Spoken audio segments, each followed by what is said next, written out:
வணக்கம். நம்ம இன்னைக்கு ஒரு சூப்பரான புழுங்கல் அரிசி இடியாப்பம் ரெசிபி தாங்க பார்க்க போறோம். அதுக்கு நான் 2 கப்பு புழுங்கல் அரிசி எடுத்து அதை நல்லா கழுவி அந்த அரிசி முங்குற அளவுக்கு தண்ணி ஊற்றி ஒரு 4-5 மணி நேரத்துக்கு நல்லா ஊற வச்சிருக்கேன். இப்போ நல்லா ஊறின அரிசியை நம்ம கிரைண்டர்ல மாத்திட்டு அதுக்கு தேவையான அளவு உப்பும் போட்டு நல்லா நைஸா அரைச்சி எடுத்துக்கலாம். இப்படி நல்லா நைஸா அரைஞ்ச மாவை ஒரு அடிகனமான பாத்திரத்துல ஊற்றி அந்த சட்டியை எடுத்து அடுப்புல வச்சு நல்லா கைவிடாம நான் குறைஞ்ச தீயில வச்சு கிளறிட்டே இருக்கணும்.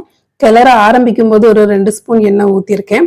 அதுக்கப்புறமா மாவுல உள்ள ஈரம் கொஞ்சம் வத்தி கட்டியாகி வரும்போது ஒரு 2 ஸ்பூன் எண்ணெய் ஊற்றிக்கிட்டேன். அவ்வளோதான், வேற எண்ணெய் ஊற்ற தேவையில்லை.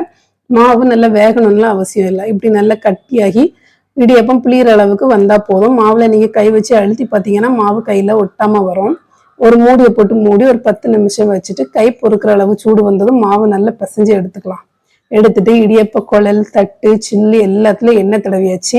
இப்ப நம்ம பிசைஞ்சு வச்சிருக்கிற மாவை சின்ன சின்ன உருண்டையா உருட்டி இடியப்ப குழல்ல போட்டு சூப்பரா இடியப்பம் புளிஞ்சு எடுத்துக்கிட்டேன்னா, ஒரு இட்லி பாத்திரத்துல தண்ணி பிடிச்சி அதை அடுப்புல வச்சு தண்ணி நல்லா சூடானதும் நம்ம இப்ப புளிஞ்சு வச்சிருக்கிற இடியப்பம் எல்லாத்தையும் அந்த இட்லி பாத்திரத்துக்குள்ள வச்சு ஒரு 10 நிமிஷத்துக்கு மூடி போட்டு மூடி வேக விட்டு எடுத்தீங்கன்னா நல்ல சாஃப்டான புழுங்கல் அரிசி இடியப்பம் ரெடி. ரொம்ப சூப்பரா இருக்கும் இந்த இடியப்பம். நீங்க புழுங்கல் அரிசியில பண்ணதுன்னு சொன்னா யாரும் நம்பவே மாட்டாங்க. கண்டிப்பா ட்ரை பண்ணி பாருங்க. ட்ரை பண்ணிட்டு எப்படி இருந்தது